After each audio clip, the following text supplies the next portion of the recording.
کے قدموں کی برکت کو حاصل کر سکوں۔ تو حضور نے اس کی پیٹھ پر ہاتھ پھیرا اور اس سے بات کی، اس نے حضور سے بات کی۔ فرمایا جاتا ہے حضور نے اسے منع فرمایا کہ تو نے اپنے مالک سے اور باقی جو لوگ ہیں ان کی طرف بھاگنا نہیں ہے، کاٹنا نہیں ہے، دوڑنا نہیں ہے۔ فرمایا جب تک وہ اونٹ رہا ہے اس نے سر نہیں اٹھایا، حضور کے حکم سے اپنے سر کو اس نے جھکائے رکھا ہے۔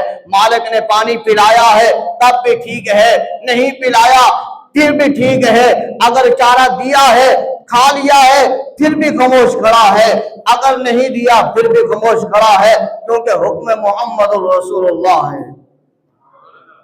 ابو جہل ہاتھ میں کنکریاں لے کر آیا ہے، حضور نے فرمایا ہے کہ اسے اپنی زبان سے کہہ دے کہ میں محمد کون ہوں، تو وہ کنکریاں جو پتھر ہیں وہ بھی زبان حال سے بول کر کہتی ہے اشہد واللہ الہ الا اللہ وحدہ لا شریک لہ۔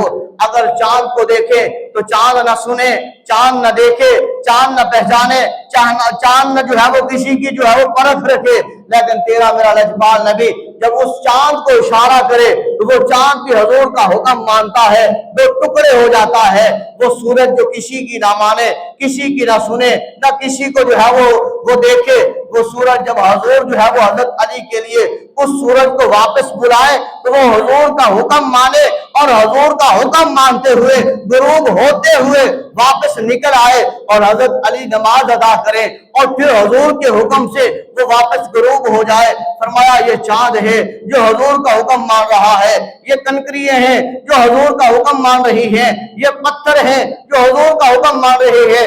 آتا ہے مجوسی کہتا ہے اگر تو محمد ہے یہ درخت چل کر آ جائے میں تیری گواہی دوں گا۔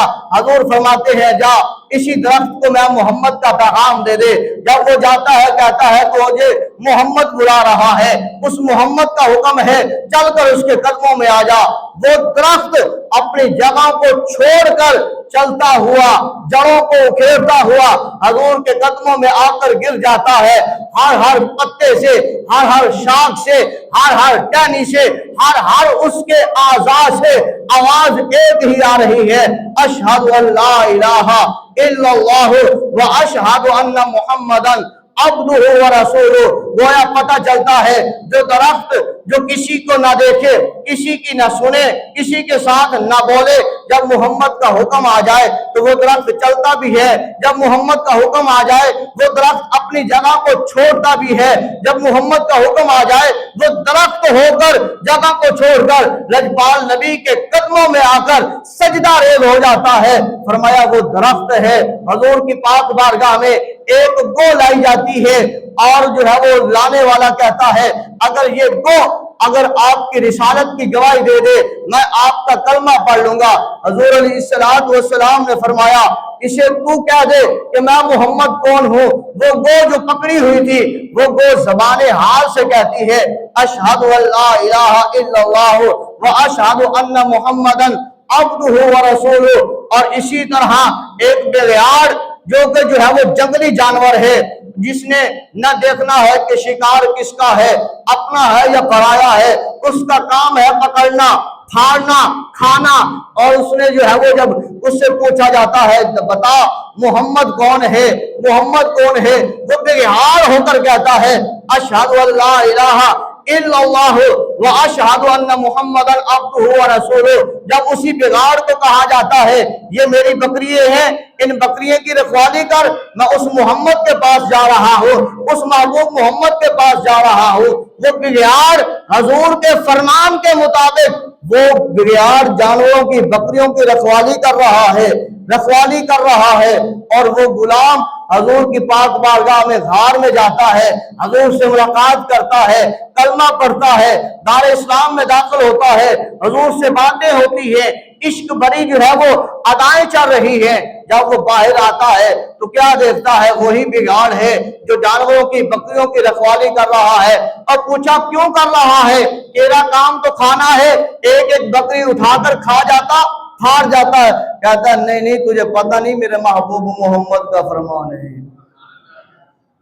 بتایا یہ چیزیں یہ بالکل جو ہے وہ ایک ایک چیز میں نے بتائی اس لیے ہے کہ یہ چیزیں جو ہے نا یہ مخلوقات ہیں، ان میں کچھ جانوروں کی باتیں میں نے کی ہے، کچھ درندوں کی باتیں میں نے کی ہے، اور کچھ جو ہے وہ بے جان چیزوں کی باتیں کی ہے، پتھر ہے، کنکری ہے، درخت ہے، حجر ہے، شجر ہے، یہ سارے جو ہے جنہوں نے حضور کا حکم مانا ہے۔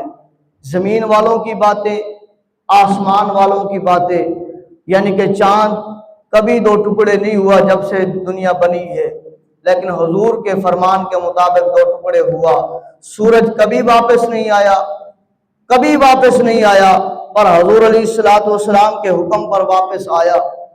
میں بتا یہ رہا ہوں کہ یہ چیزیں حضور کا حکم مانی، حضور کے تابع ہوئی، حضور علیہ السلام کے حکم پر ٹوٹی، اور تو اور میں جس کے لیے حضور غار میں روتے رہے، جس کے لیے حضور علیہ السلام تشریف لے آئے روتے رہے، جب حضور جانے لگے تو آپ کے لب ہل رہے تھے، سیدنا صدیق اکبر نے کان لگائے تو پھر بھی آواز آ رہی تھی، رب ہب لی امتی۔ بس ہم نے محاسبہ یہ کرنا ہے کہ کیا ہم حضور سے محبت وہ کر رہے ہیں جو انہوں نے کی ہے؟ اگر نہیں کر رہے تو محاسبہ کرنے کے بعد اپنے آپ کو حضور کی شریعت کے مطابق ڈھال لے، حضور سے محبت حقیقی کر لے، تو انشاءاللہ دنیا بھی سنور جائے گی، قبر بھی سنور جائے گی، اور کل حشر بھی سنور جائے گا۔ کیونکہ کل جب تک میرے محبوب محمد سجدہ نہیں فرمائیں گے، شفاعت نہیں کریں گے، اس وقت تک کسی کا کوئی حساب نہیں شروع ہوگا۔ جب تک تیرا میرا محبوب محمد سجدہ کرے گا تو اللہ فرمائے گا ارفع راسک یا محمد، آؤ اے میرا محبوب محمد اپنا سر اٹھا اور مانگ، کیا مانگنا چاہتا ہے۔ اللہ کی پاک بارگاہ میں دعا، اللہ ہمیں عمل کی توفیق عطا فرمائے۔